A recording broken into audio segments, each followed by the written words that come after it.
making a video today on these Zebra Mildliner pens I've been using in my Hobonichi for the past month or so. I really like them. I bought these 3 sets on Amazon. I think you can also usually find them on places like Jet Pens and Tokyo Pen Shop, I think usually have them. They are highlighters, actually. Zebra calls them Mildliners because, as I understand it, the purpose is supposed to be that normal, conventional highlighters have that very, very jarring fluorescent color, and some people feel they can be a little hard on your eyes if you're doing schoolwork, studying, or marking documents with regular fluorescent highlighters. So Zebra developed these Mildliners to serve the same purpose and to highlight text, but to be a little bit easier on the eyes. And these were 3 packs sold separately. These are kind of like a mid-tone pack. These, it seems, are a little bit more of a brighter, and then these are more like conventional highlighters, but still a little bit toned down. And if you can see on this paper, and this is just a piece of plain printer or copy paper, I demonstrated what colors they are. This is that first pack. That's how that looks. This is the second pack. And this is the third. And you can see that one is, it's closer to what you expect from regular highlighters, but it's not quite as, the ink isn't quite as fluorescent as what you usually see.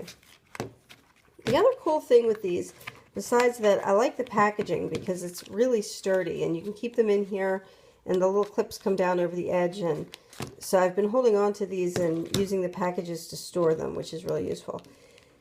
The other neat thing with these, which I don't think I would have realized, except that I saw someone else demonstrate this in a different YouTube video.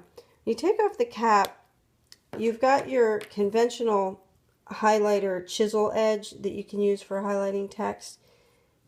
That's what you expect, but what I would not maybe have known if someone else hadn't pointed it out to me, this end also comes off. And you've got a fine tip there. So that's kind of cool. And they're all like that.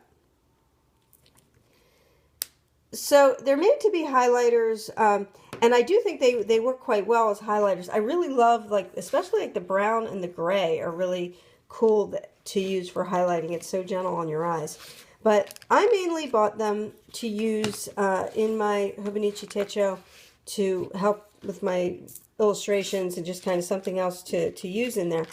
So, like I said, if you saw my friction stamper review, you almost have to do 2 reviews of all pens and art supplies because you've got how it behaves on regular conventional paper, and then you've got how it behaves in your Hobonichi Techo on the Tomoe River paper, which is a different thing, and these are no exception. And it's actually, it kind of caught me off guard, but now that I'm getting used to it, I like it because I find that you can use them for some really interesting effects.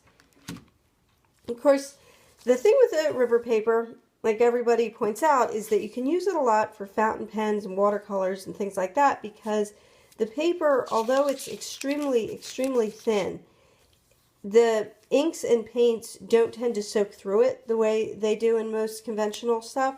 And sometimes, like with stampers, that can also be a problem because it has a tendency to smear. But with these highlighters, I just discovered the other night kind of a cool thing you can do with them. For one thing, the ink layers in a very interesting way. When you put it down in here, it behaves almost like if you ever worked with like concentrated watercolors or pigments, it kind of, you can get a darker tone. Like you see, I've made that field there with the Mildliner. I can then go back and layer another layer over it, and it actually does make like a gradient. And there are interesting things you can do to play with that in illustrations, which I'll show you in just a second. And the other thing that I just found last night, which is messy, I guess, but kind of neat too, if you lay down some color with these, you can use your finger and you can actually kind of pull the color down and use that to get some cool effects. So it's kind of neat. That's not something that works that way, on a conventional paper it won't do it, but on the Tomoe River paper it does. And Despite that, unlike the problems I described with the friction stampers, this really does dry quickly. You can see already that it's reached the point up here where I can't smear it anymore, which kind of makes it a really great art supply for this, because if you work quickly right at the second that you lay the ink down, you can get that neat effect, that smeary gradient effect. But all you need to do is let it set for a couple seconds and it's dry and solid on the page. So I'll show you an example.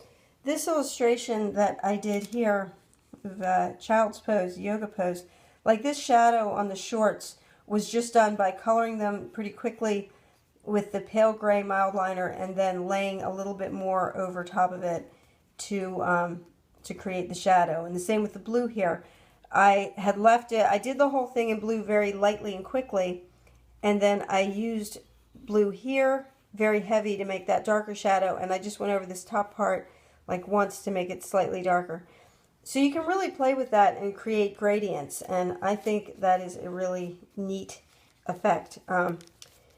Same thing with on this page. This is what I was kind of playing with last night. I laid some of the beige light brown at the top and then pulled it down with my fingers and got this kind of feathery edge on it. So, I mean, that's pretty cool for a marker, especially a marker that was not, you know, I'm sure they figure people will use them for art sometimes, but their primary purpose is just highlighting text. But they do some really cool double duty on the Tomoe River paper. So I really love them. I think these are neat. They take a little bit of playing with to get the feel for them on this paper so that you don't end up with streaks where you don't want them if you're going to be using them for artwork. And you can end up, like you can see on this green here, I wasn't real careful, and you can end up with that little sort of a droplet at the end of your stroke where it doesn't soak in right away, so you end up with like a little dark mark. But sometimes that can just be the look of the work too. It doesn't really bother, it doesn't really create a big problem. But yeah, so these are really, really cool. And I know this was a quick video, but I just wanted to kind of show how those can be used on the Tomoe River paper to get some effects that you might not expect. Thanks a lot. Bye-bye.